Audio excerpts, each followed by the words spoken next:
Here are the 7 steps to getting solar started for your home. Step number 1 is a discovery call with an energy expert. It's a very low pressure call talking about how old is your roof, your electrical, how much energy you're going to use, and just figuring out the specifics for your project. Step 2 is going over the proposal with your energy expert to discuss cost, potential financing options, and giving you a general rundown of what the process is like. Step 3, once we've finalized your system details and financing options, we'll send you an agreement outlining the final scope of work. You'll sign it and we'll get the project started.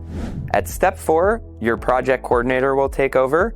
They will assist you with getting your plans created, getting the permit from the building department, scheduling an installation date, and they're going to give you an update once a week so you know where your project stands.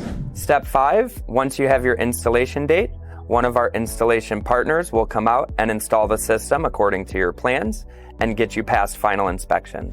Step 6, we're going to get permission to operate, to turn on your solar system, and we'll also help you get your monitoring set up so you can track your system's performance in real time.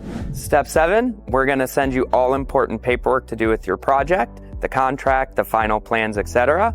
Additionally, we will connect you with our customer care coordinator, so at any time during the life of your system, if you're having issues, feel free to email our department and we'll help you out.